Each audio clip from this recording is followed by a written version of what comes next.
काय हे bridal glow facial, अशी स्किन झालेली आहे माझी. तर चला बघू.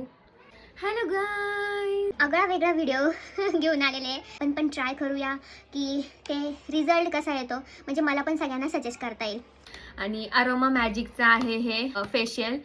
Let's start. फर्स्ट टाइम असा व्हिडिओ करते, सो समजून घ्या.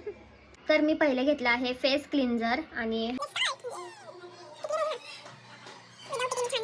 फर्स्ट टाइम मी अशी दिसत आहे माझ्या पेजवर. आणि आता हे मस्तपैकी वाईप करून घ्या मी नाकातलं.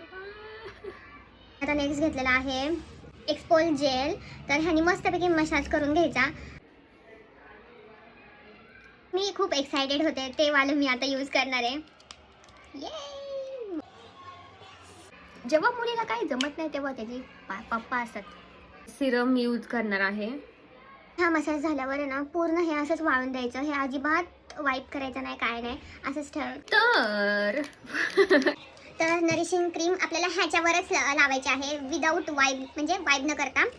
वाईप आणि 6 आपण एकत्र करून लावणार आहे. तर अरोमा मॅजिकचं हायड्रेटिंग जेल आणि फेस पॅक, म्हणजे जेल आणि फेस पॅक एकत्र करून लावूया आपण. थंडा थंडा कूल कूल फेस पॅक लावलेला आहे आणि हा मस्तपैकी आता मी वाळून देणार आहे. आणि तर बेस्ट प्रोडक्ट आहे, बेस्ट. वाव, वाव, एकदम पॉपी स्किन झाली, एकदम tight. What glow, what glow. तर आपली लास्ट स्टेप आहे सनस्क्रीन. तर आता मी सनस्क्रीन लावते फक्त, तर ती थोडीशी व्हाईट तुम्हाला दिसेल आणि नंतर मग ॲब्झॉर्ब फील छानपैकी. स्किन मध्ये मस्त पैकी अब्झॉर्ब झाली. सनस्क्रीनने तर 4 लावले पार एवढे. असेच काही रेमेडीज माझ्याकडून हव्या असतील तर कमेंट पण करा. आणि कसं वाटलं हे फेशियल किट नक्की सांगा. लिंक हवी असेल तर नक्की मला कमेंट करा. नक्की कमेंट करा, मी तुम्हाला लिंक देईल. तर बाय.